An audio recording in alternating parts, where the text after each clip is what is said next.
નમસ્કાર વિદ્યાર્થી મિત્રો, હું ચિંતન જોશી મંગલમૂર્તિ વિદ્યાલયમાં આજના આ ધોરણ 9 વિષય વિજ્ઞાનના લેક્ચર નંબર 3 માં આપનું સ્વાગત કરું છું. વિદ્યાર્થી મિત્રો, આપણે પાઠ પહેલો આપણી આસપાસના દ્રવ્યો એના વિશે અભ્યાસ કરી રહ્યા છીએ. આપણે આપણી આસપાસના જે દ્રવ્યો છે એ દ્રવ્યની મૂળભૂત ત્રણ જે અવસ્થાઓ છે એ અવસ્થાઓ વિશે જોયું હતું કે ભાઈ દ્રવ્યો છે તે મુખ્ય ત્રણ અવસ્થાઓ ધરાવે છે: ઘન, પ્રવાહી અને વાયુ. એ ત્રણેય જે દ્રવ્યની અવસ્થાઓ છે ત્યારે એ દ્રવ્યની અવસ્થામાં રહેલા દ્રવ્યના કણોની લાક્ષણિકતાઓ કયો કે ગુણધર્મો એનો આપણે અભ્યાસ છે એ કર્યો.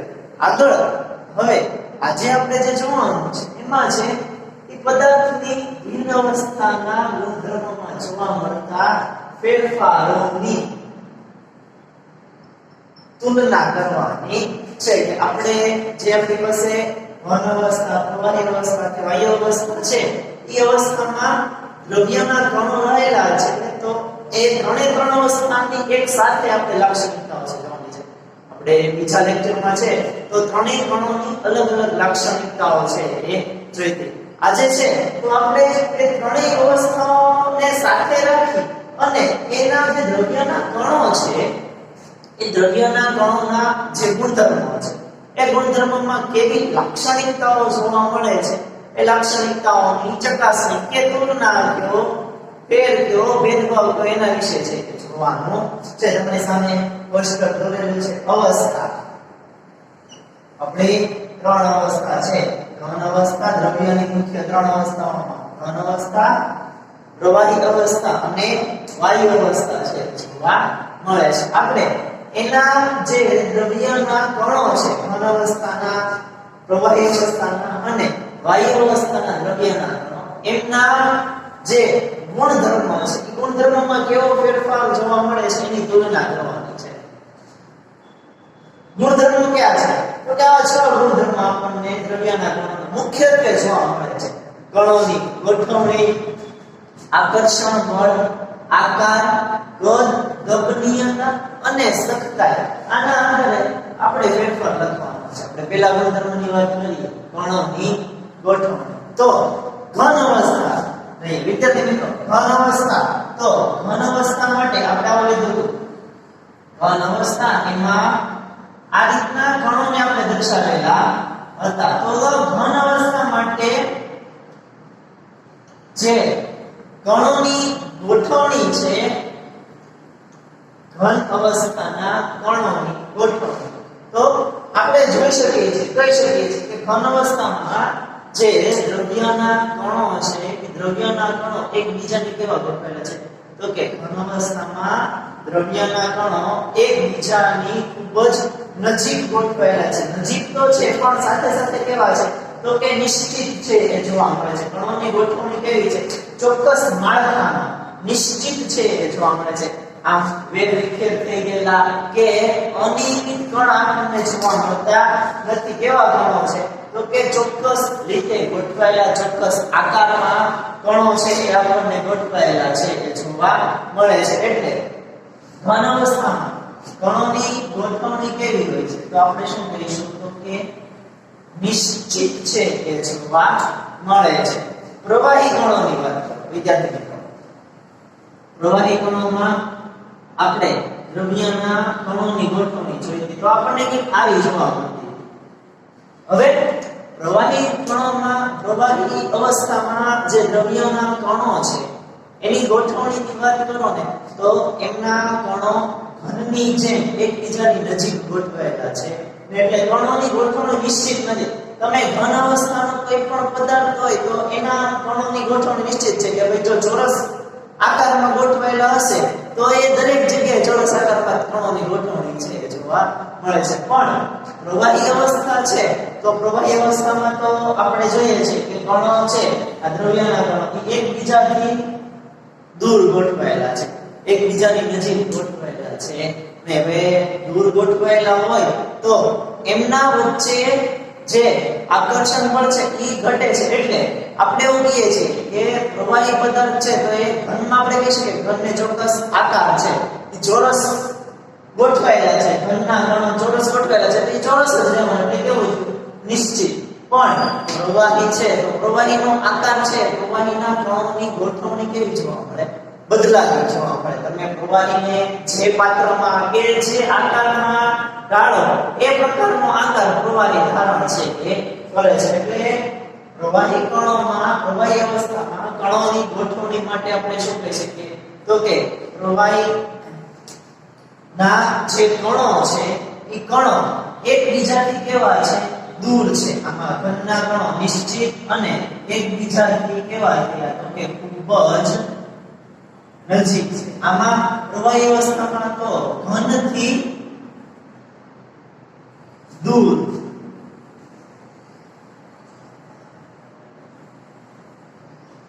ગોઠવાયેલા ઘનના કણો જેટલા નજીક હોય છે એટલા પ્રવાહી અવસ્થાના કણો નજીક હોતા નથી એનાથી દૂર છે એટલે ઘનથી ઓછા નજીક છે કહેવાય છે અથવા તો ઘનથી દૂર ગોઠવાયેલા છે એ કહેવાય છે આ પ્રવાહી અવસ્થા વાયુ અવસ્થાની વાત કરીએ વિદ્યાર્થી મિત્રો તો વાયુ અવસ્થામાં આપણે જોયું કે વાયુ અવસ્થામાં જે કણો છે ઈ કણો તો કે ઘન અને પ્રવાહી કરતા પણ ઘણા છૂટા છે એ જોવા મળે છે પ્રવાહી અવસ્થામાં તો ઘન કરતા ઓછા દૂર છે પણ આપણે વાયુ અવસ્થામાં જોઈએ તો વાયુ અવસ્થામાં ના દ્રવ્યના કણો છે ઘન અને પ્રવાહી કરતા કેવા છે દ્રવ્યના કણોની ગોઠવણી તો કે એકબીજાથી ખૂબ જ દૂર છે એ જોવા મળે છે એટલે વાયુ અવસ્થામાં કણોની ગોઠવણી કેવી છે તો કે એકબીજાથી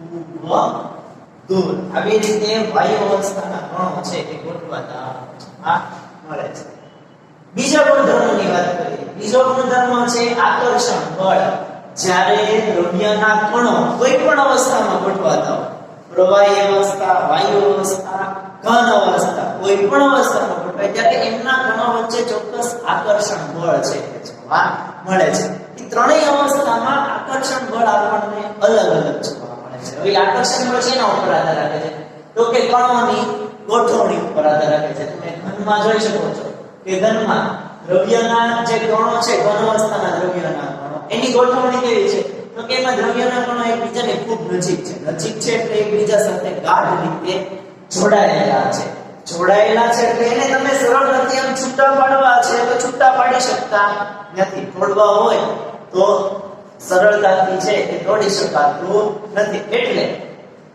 ઘન માટે આપણે કેવું હોય કે ઘન અવસ્થામાં આકર્ષણ બળ કેવું હોય છે તો ઘન અવસ્થા માટે આપણે એવું કહી શકીએ કે ઘન અવસ્થામાં આકર્ષણ બળ ખૂબ જ વધુ છે કે જોવા મળે છે ઘન અવસ્થાના જે કણો છે એના વચ્ચે આકર્ષણ બળ કેવું હોય છે એ ખૂબ જ વધુ છે હોય છે પ્રવાહી અવસ્થામાં આવો એટલે કણોની ગોઠવણી છૂટે થાય છે દ્રવ્યના કણો એકબીજાથી દૂર જાય છે એટલે જે એની વચ્ચે મજબૂતાઈ જોવા મળે છે ગાઢ જોવા મળે છે એકબીજાથી કેવા પડે છે છૂટા પડે છે દૂર જાય છે એટલે સ્વાભાવિક છે કે એના જે દ્રવ્યના કણો છે એની વચ્ચેનું આકર્ષણ કેવું થશે તો કે દૂર ગયા એટલે આકર્ષણ કેવું થવાનું ઓછું છે જો ભેગા હોય નજીક હોય તો આકર્ષણ બળ વધુ લાગે પણ એકબીજાથી દૂર ગયા એટલે આકર્ષણ કેવું થશે ઓછું છે એ થશે તો પ્રવાહી અવસ્થા માટે આકર્ષણ બળ છે તો એના વિશે આપણે શું કહી શકીએ પ્રવાહી અવસ્થાના આકર્ષણમાં તો કે તે ઘનથી કેવું હોય છે ઓછું જોવા મળે છે ઘનથી ઓછું વાયુ અવસ્થામાં લઈએ વાયુ અવસ્થામાં તો કણો એકબીજાથી ઘણા બધા દૂર છે જતા રહે છે તો એના જે આકર્ષણ બળ હશે વાયુ અવસ્થામાં દ્રવ્યના કણોનું આકર્ષણ એ તો કેવું થઈ જશે સાવ ઓછું ખૂબ જ ઓછું છે એ થતું છે જોવા મળે છે કારણ તો કે એના કણો એકબીજાથી કેવા ગોઠવાયેલા છે ખૂબ જ દૂર છે એટલે એની વચ્ચે લાગતું આકર્ષણ બળ છે એ આકર્ષણ બળ છે એ પણ કેવું થશે કે ખૂબ જ ઓછું છે એ જોવા મળે છે ત્યાર પછી આકારની વાત આવે. હમણાં આપણે વાત કરી વિદ્યાર્થી મિત્રો કે ઘન અવસ્થામાં કોઈ પદાર્થ છે, દાખલા તરીકે આપણી પાસે ઘનનો કોઈ ટુકડો છે, લોખંડનો ટુકડો, તો એ ઘન અવસ્થાનો ટુકડો ચોક્કસ આકાર છે ધરાવે છે. ગોળાકાર છે, ચોરસ હોય કે ત્રિકોણાકાર હોય, કોઈ પણ જગ્યાએ તમે ઘન અવસ્થાના એ વસ્તુને લઈ જશો તો એનો આકાર બદલાતો નથી. બદલાતો નથી તો એના માટે શું કહી શકીએ કે એ કેવો આકાર ધરાવે છે? એને નિશ્ચિત આકાર છે, ચોક્કસ આકાર છે ધરાવે છે. આકાર કેવો છે? તો કે ઘન અવસ્થામાં આકાર નિશ્ચિત છે. પ્રવાહી અવસ્થામાં વાત કરીએ તો પ્રવાહી અવસ્થામાં તો કે તમે પ્રવાહીને જે પાત્રમાં ભરો છો, જે વાસણમાં ભરો છો, પ્રવાહી અવસ્થાની જે દ્રવ્યના કણો છે એવો આકાર ધારણ કરશે. ગોળાકાર વાસણમાં ભરો તો ગોળાકાર ધારણ કરે, ચોરસ વાસણમાં ભરો તો ચોરસ આકાર છે એ ધારણ કરે છે. તો એના માટે આપણે શું કહી શકીએ? એના માટે વિદ્યાર્થી મિત્રો આપણે કહી શકીએ કે પ્રવાહી અવસ્થામાં છે આકાર કેવો હોય છે? તો કે બદલાતો જોવા મળે છે. એટલે આપણે શું કહીશું? આકાર બદલાય છે. વાયુ અવસ્થામાં પણ એવું થાય છે વિદ્યાર્થી મિત્રો. આપણને ખ્યાલ છે કે વાયુ અવસ્થાના કણો છે એ એકબીજાથી દૂર ગોઠવાયેલા છે. એટલે વાયુ અવસ્થાના જે દ્રવ્યના કણો છે એમાં પણ આપણને ચોક્કસ આકાર જોવા મળતો નથી. વાયુ અવસ્થાના અથવા તો વાયુના કણોને તમે જે પાત્રમાં ભરો એ પાત્રમાં છે એ વાયુના કણો ફેલાઈ જાય છે, એ ગોઠવાઈ જાય છે એવું આપણે કહીએ છીએ. કે વાયુ અવસ્થાના દ્રવ્યના કણો પણ શું કરે છે? તો કે તમે જે પાત્રમાં ભરો એ પાત્ર જેવો આકાર ધારણ છે કરે છે. પરિણામે આમાં પણ આપણે શું કહી શકીશું? તો કે આકાર કેવો થાય છે? તો કે બદલાય છે. ચલો એના પછી વાત કરીએ કદ. ઘન અવસ્થામાં છે તો કદ કેવું છે? ચોક્કસ કદ છે એ જોવા મળે છે. આપણે ઘન અવસ્થામાં કોઈ પદાર્થ હોય તો એમ જો કે 5 સેન્ટીમીટર લંબાઈ ધરાવે છે, 5 સેન્ટીમીટર પહોળાઈ ધરાવે છે, તો એક જગ્યાએનું કદ હોય એવું જ કેવું જગ્યાએ જોવા મળે છે? બીજી જગ્યાએ છે જોવા મળે છે. તેના કદમાં કાંઈ ફેરફાર થતો નથી. એટલે કદ કેવું જોવા મળે છે? તો કે ચોક્કસ કદ છે. ચોક્કસ કદ છે. પ્રવાહી અવસ્થામાં વાત કરીએ તો પ્રવાહી અવસ્થામાં પણ વિદ્યાર્થી મિત્રો એવું છે, તમે પાણી, પેટ્રોલ, ડીઝલ કોઈ પણ પ્રવાહી અવસ્થાની વસ્તુ લો એ તમે 50 ml લીધેલી છે તો એને તમે ગમે તે પાત્રમાં ભરો, એનું કદ તમે 50 ml લીધું છે તો કેટલું લેવાનું છે? 50 ml જ લેવાનું છે. એના કદમાં પાત્રમાં બદલો, એક પાત્રમાંથી બીજા પાત્રમાં નાખો અને એના કદમાં અચાનક વધારો થઈ જાય કે અચાનક ઘટાડો થઈ જાય એવું આપણને જોવા મળતું નથી. એટલે પ્રવાહીનું કદ છે એ પણ કેવું જોવા મળે છે? આપણને ચોક્કસ છે જોવા મળે છે. આમાં પણ આપણે શું લખી શકીએ? ઓકે, ચોક્કસ કદ હોય છે. વાયુ અવસ્થા તો એ પણ પ્રવાહીની જેમ જ છે. એમાં પણ આપણે વાયુ છે એ લઈએ કે ભાઈ દાખલા તરીકે થોડા એકમ વાયુ છે આપણી પાસે 5 એકમ વાયુ રહેલો છે તો એ વાયુને તમે ગમે તે પાત્રમાં છે એ ભરો, એ વાયુનું કદ છે એ પણ બદલાતું નથી. કદ કેવું છે? નિશ્ચિત છે એ જોવા મળે છે. કદ કેવું હોય છે? ચોક્કસ કદ ધરાવે છે. પણ ચોક્કસ કદ છે ધરાવે છે. એટલે આ અવસ્થાના જે ચોથા ગુણધર્મો છે કદ, તો એના માટે આપણે ઘન અવસ્થામાં પણ ચોક્કસ કદ, પ્રવાહી અવસ્થામાં પણ ચોક્કસ કદ અને વાયુ અવસ્થામાં પણ શું કહી શકીએ? તો કે ચોક્કસ કદ ધરાવે છે. દબનીયતા, કણોને દબાણ. હવે ઘન અવસ્થામાં કોઈ પણ પદાર્થ છે તો તમે એને દબાણ છે એ આપો તો એને દબાણ આપો ને તો એના કણો વધારે નજીક આવશે એવું જોવા મળતું નથી. એ કદાચ બને એવું કે તમે વધારે દબાણ આપો તો એ ઘન અવસ્થામાં લાકડાનો કે લોખંડનો ટુકડો હોય તો તમે એને પુષ્કળ દબાણ આપશો તો એના આકારમાં કઈ બદલાવ આવતો નથી. પણ બની કદાચ એવું શકે કે એ તૂટી જાય, પણ દબાણ આપવાથી એના આકારમાં કંઈ પણ ફેરફાર થતો નથી. તો એના માટે આપણે શું કહીશું દબનીયતા એટલે દબાણ તો કે ઘન અવસ્થામાં દ્રવ્યના કણો છે એ કેવા દબનીય હોય છે એક તો એકબીજાની નજીક નજીક ગોઠવાયેલા છે નજીક ગોઠવાયેલા છે એટલે દબાણ આપી આ દ્રવ્યના કણોને તમે વધારે એકબીજાની નજીક છે લાવી શકતા નથી એટલે એમના જે દ્રવ્યના કણો છે એમની વચ્ચે દબાણ કેવું હોય છે ખૂબ જ ઓછું છે જોવા મળે છે એટલે ઘન અવસ્થામાં દબનીયતા કેવી હોય છે તો કે ખૂબ ઓછું દબાણ કેવું જોવા મળે ખૂબ ઓછું પ્રવાહી અવસ્થાની વાત કરીએ તો એમાં કણો એકબીજાની દૂર રહેલા છે પ્રવાહી અવસ્થાને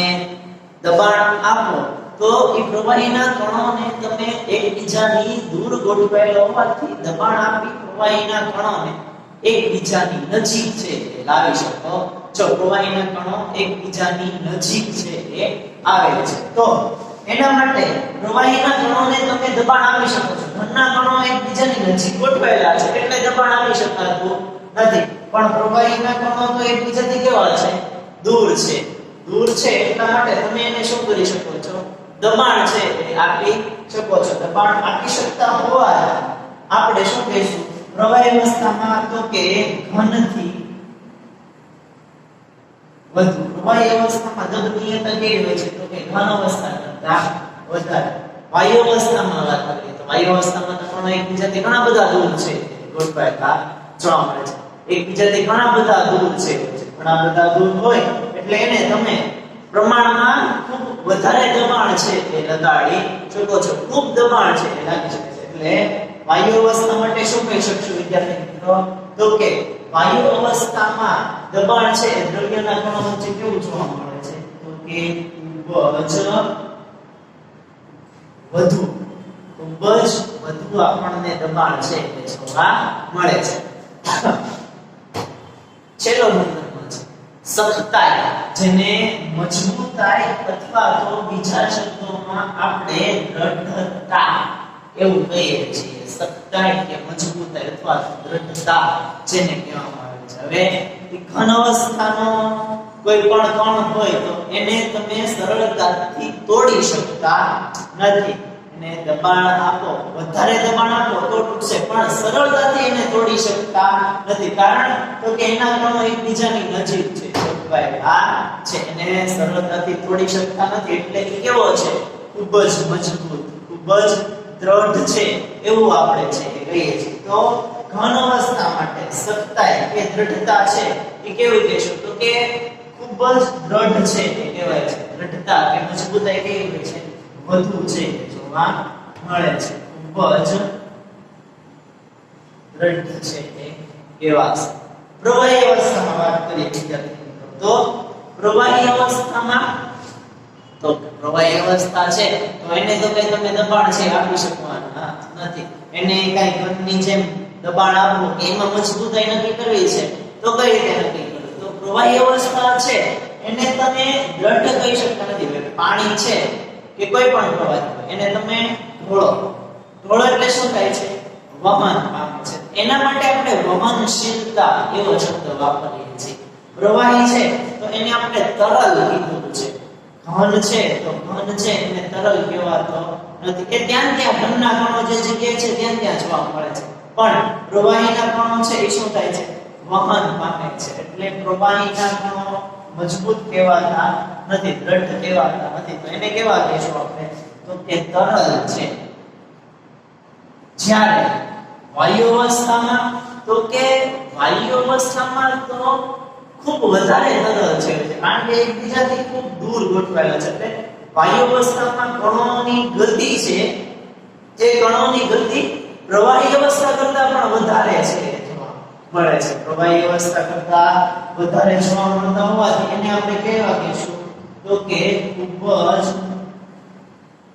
વધુ તરલ તરીકે છે એ ઓળખવામાં આવે છે તો વિદ્યાર્થી મિત્રો આ આપણી પાસે પદાર્થની જે ત્રણ અવસ્થા છે ઘન અવસ્થા પ્રવાહી અવસ્થા અને વાયુ અવસ્થા એમના જે ગુણધર્મો છે એ ગુણધર્મોમાં જોવા મળતા ફેરફારોની તુલના છે એ દર્શાવેલી છે એમના જે ગુણધર્મો છે જુદી જુદી ત્રણેય અવસ્થા, એ ત્રણેય અવસ્થામાં દ્રવ્યના કણોના જે ગુણધર્મો છે એમાં કંઈક આપણને આવો ફેરફાર ત્રણેય અવસ્થા, ઘન અવસ્થા, પ્રવાહી અવસ્થા અને વાયુ અવસ્થા ગુણધર્મોમાં આજે આપણે કોષ્ટક દોર્યું છે એ મુજબ ફેરફાર છે એ થતો જોવા મળે છે. વિદ્યાર્થી મિત્રો, આપણે જે ત્રણ અવસ્થા હતી એ ત્રણ અવસ્થાના ગુણધર્મોની તુલના છે. હવે એમાં આપણે જે ગુણધર્મો જોયા એ ગુણધર્મોમાં જે શબ્દો આવતા હતા આકાર, તરલતા, સખતાઈ, દગનીયતા, તો એને જે સંકલ્પના કહેવામાં આવે છે. હવે આપણે સંકલ્પનાઓને છે જોવાની છે એટલે આપણી પાસે એવા 6 કે 7 શબ્દો છે, 6 કે 7 ગુણધર્મો છે. એ શબ્દોને આધારિત સંકલ્પનાઓ છે સમજવાની છે. જોતા જઈએ. પહેલો છે આપણી પાસે પહેલો શબ્દ જે છે એ સખતાઈ એવો શબ્દ છે. તો જોઈએ વિદ્યાર્થી મિત્રો કે ભાઈ સખતાઈ છે એ કહેવાય છે કોને? તો તમે દ્રવ્યના કણો છે કોઈ પણ અવસ્થા એટલે તમારી પાસે કોઈ પદાર્થ છે, એ પદાર્થ પર બાહ્ય બળ લગાડો છતાં પદાર્થ પર તમે બહારથી બળ લગાડો છો, એ બળ આપવા છતાં જો પદાર્થનો આકાર છે એ આકાર જળવાઈ રહેતો હોય, એના આકારમાં કોઈ પણ ફેરફાર થતો ન હોય, તેને શું કહેવામાં આવે છે? સખતાઈ છે કહેવામાં આવે છે. પદાર્થ પર બાહ્ય બળ લગાડવા છતાં પદાર્થના આકારમાં કોઈ પણ ફેરફાર થતો ન હોય તો તે ગુણધર્મને સખતાઈ કહે છે. તમે ઘન અવસ્થાનો કોઈ પણ પદાર્થ લ્યો વિદ્યાર્થી મિત્રો, તો એ ઘન અવસ્થાનો પદાર્થ છે, લોખંડનો ટુકડો છે, લાકડો છે કે સ્ટીલનો કોઈ ટુકડો છે, સ્ટીલના વાસણો છે, એને તમે બાહ્ય બળ આપશો, બહારથી બળ આપો, બળ લગાડો, તો એ સામાન્ય એવા બળ દ્વારા એ લોખંડનો ટુકડો કે લાકડાનો ટુકડો છે એને તમે તોડી શકતા નથી. તોડી શકતા નથી એટલે કે એ પદાર્થનો આકાર છે એમાં તમે ફેરફાર કરી શકતા નથી. લોખંડનો તમારી પાસે લંબગોળ કે ગોળ ટુકડો છે, હવે એને તમે કાઈ દબાવી અને બળ આપીને ચોરસ કે ત્રિકોણ કરી નાખો કે એનો ભૂકો છે એ કરી નાખો, એવું કરી શકતા નથી. પદાર્થનો આ જે ગુણધર્મ છે કે તમે એને બાહ્ય બળ લગાડો છો છતાં તમે એ પદાર્થના આકારમાં કોઈ પણ જાતનો ફેરફાર કરી શકતા નથી. પદાર્થના આવા જે ગુણધર્મ છે એને શું કહેવાય છે? સખતાઈ તરીકે ઓળખવામાં આવે છે. એવા પદાર્થને આપણે સખત, મજબૂત કે દ્રઢ પદાર્થ છે એ કહીએ છીએ.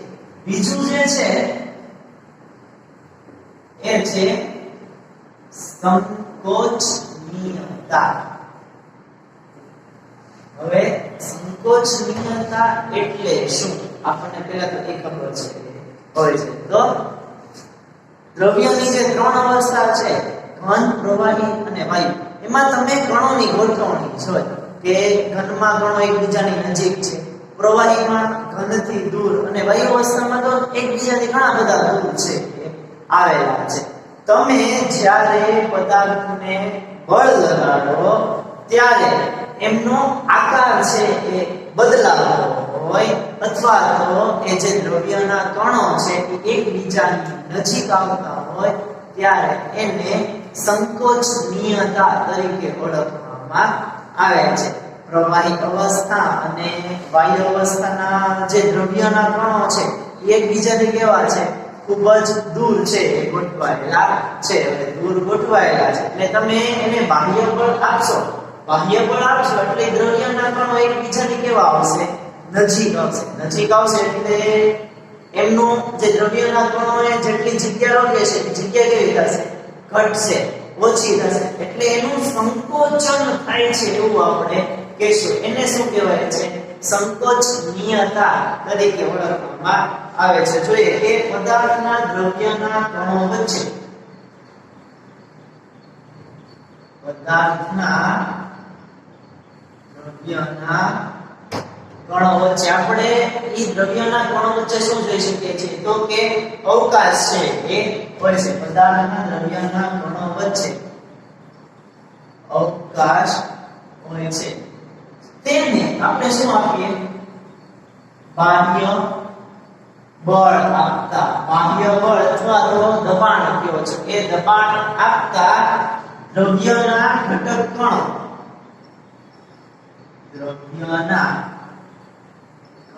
કણો એકબીજાની નજીક આવે છે. એકબીજાની કેવા આવે છે? નજીક આવે. દૂર ગોઠવાયેલા છે. બાહ્ય બળ આપ્યું, દબાણ આપ્યું એટલે દ્રવ્યના કણો જે દૂર ગોઠવાયેલા છે એ એકબીજાની કેવા આવે છે? નજીક છે એ આવે છે. એકબીજાની નજીક આવે છે. આ નજીક આવવાને લીધે એનું શું થશે? સંકોચન થશે. સંકોચન થાય છે પદાર્થનો આ ગુણધર્મ, એને આપણે શું કહીશું? સંકોચનીયતા કહીશું. દ્રવ્યના ઘટક કણો એકબીજાની નજીક આવે છે. પદાર્થના આ ગુણધર્મને સંકોચનીયતા કહેવામાં આવે છે. સંકોચનીયતા કહે છે કે તમે દ્રવ્યના કણોનું સંકોચન છે એ કરી શકો છો. ચાલો એના પછી જોઈએ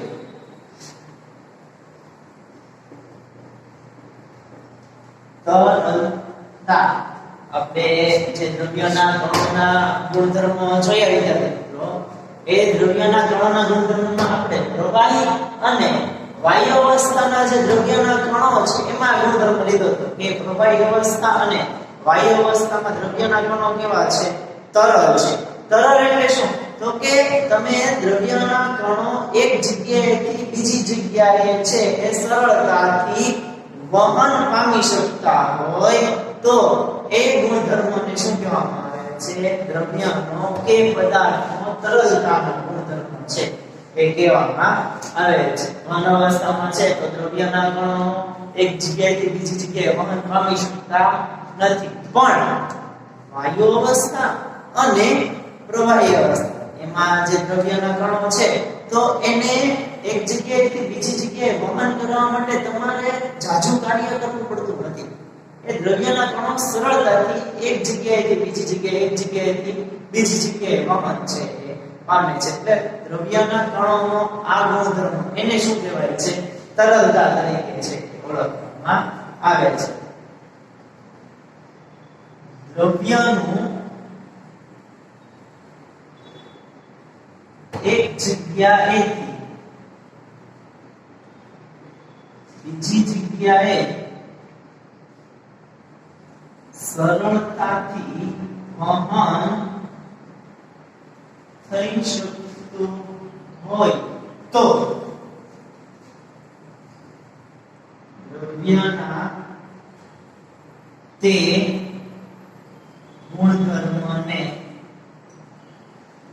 તરલતા કહે છે. દ્રવ્યનો એ ગુણધર્મ છે જેમાં દ્રવ્યનો કણ એક જગ્યાએથી બીજી જગ્યાએ સરળતાથી વહન પામી શકતો હોય તો દ્રવ્યના કણના તે ગુણધર્મને આપણે શું કહીશું? તરલતા છે એ કહીશું. પછી ચોથું છે વિદ્યાર્થી મિત્રો, પાત્રમાં વાયુને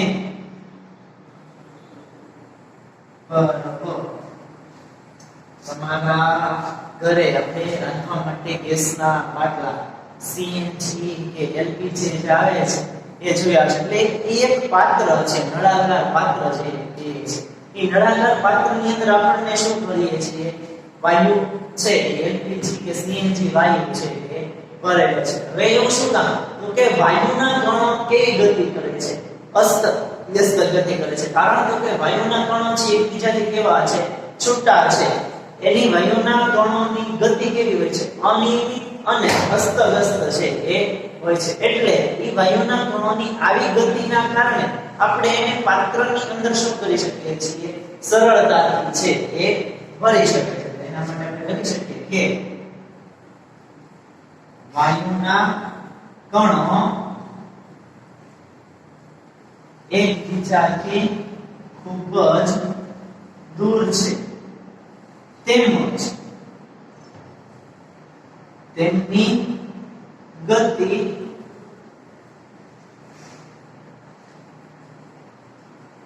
અનિયમિત અને અસ્તવ્યસ્ત છે એ હોય છે. તેમજ તેમની ગતિ અનિયમિત અને અસ્તવ્યસ્ત હોય છે. તેથી તેને સરળતાથી પાત્રમાં ભરી શકાય છે. તમે શું કરી શકો છો? એને સરળતાથી પાત્રમાં છે એ ભરી શકો છો. વાયુના કણો એકબીજાથી ખૂબ જ દૂર છે અને એની ગતિ પણ કેવી છે? અનિયમિત અને અસ્તવ્યસ્ત છે. એના કારણથી આપણે એને કેવું કરી શકીએ છીએ? તો કે સરળતાથી પાત્રમાં છે એ દાખલ કરી શકીએ છીએ અથવા તો પાત્રની અંદર છે એ ભરી શકીએ છીએ. પછી આવે વિદ્યાર્થી મિત્રો આકાર. આપણે ત્રણેય અવસ્થામાં લીધેલો છે કે ઘન અવસ્થામાં છે કણો ચોક્કસ પ્રમાણમાં ચોક્કસ રીતે ગોઠવાયેલા હોય છે, એટલે એના કણો વચ્ચે આકર્ષણ બળ વધારે છે. એ આકર્ષણ બળને કારણે ઘન અવસ્થામાં પદાર્થો છે કેવી છે? કણોની ગોઠવણી નિયમિત છે, નિશ્ચિત છે, એટલે ચોક્કસ આકાર છે એ ધરાવે એવું કહેવામાં આવે છે. જ્યારે પ્રવાહી અવસ્થાની વાત કરો તો એમાં એ કણો એકબીજાથી દૂર છે, એટલે ચોક્કસ આકાર ધરાવતા નથી. તો આપણે શું કહી શકીએ કે ઘન અવસ્થામાં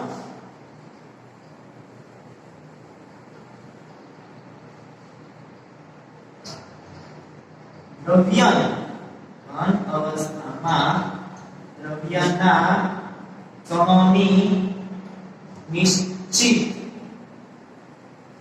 ગોઠવણી જોવા મળે છે, તેમજ તે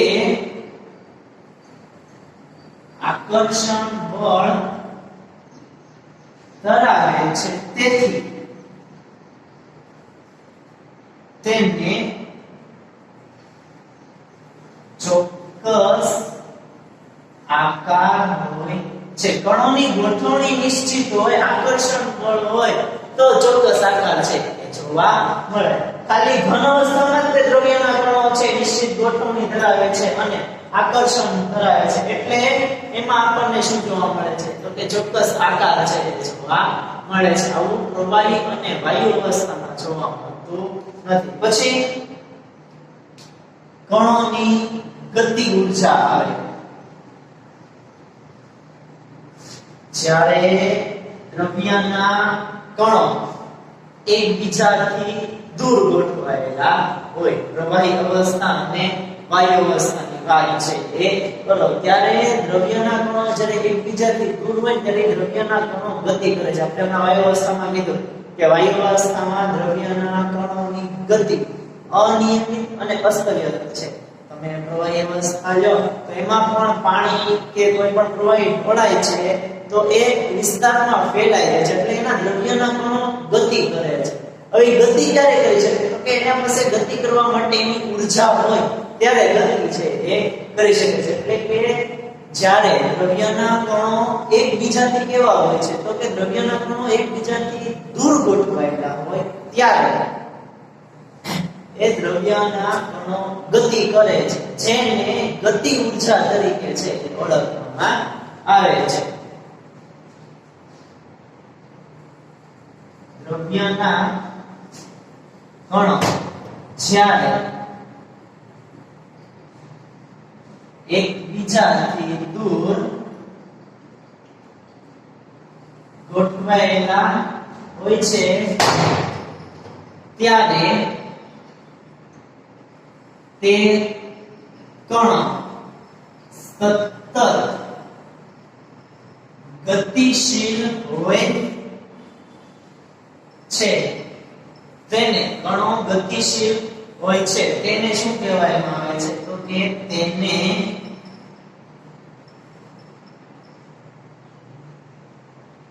ગતિ ઊર્જા કહે છે તેને ગતિ ઊર્જા તરીકે છે ઓળખવામાં આવે છે છેલ્લી જે સંકલ્પના છે એ ઘનતા ઘનતા એટલે શું પદાર્થ છે કે વસ્તુ છે એ વસ્તુની ઘનતા એટલે શું ઘન અવસ્થા પ્રવાહી અવસ્થા અને વાયુ અવસ્થાના પદાર્થો આપણી પાસે રહેલા છે તો એની ઘનતા એટલે શું તો કે પદાર્થના પ્રતિ ચોક્કસ એકમ દળ જેટલી જે જગ્યા રોકે છે અને એ જે એકમ કદ દીઠ દળ છે પદાર્થના એકમ કદ દીઠ દળ પદાર્થ છે એ જ્યારે 50 ml પદાર્થ લીધેલો ત્યારે એનું દળ કેટલું છે 100 ml પદાર્થ લીધો ત્યારે એનું દળ કેટલું જોવા મળે છે પદાર્થના પ્રતિ એકમ કદ જેટલા દળને પદાર્થના પ્રતિ એકમ કદ જેટલા દળને શું કહેવામાં આવે છે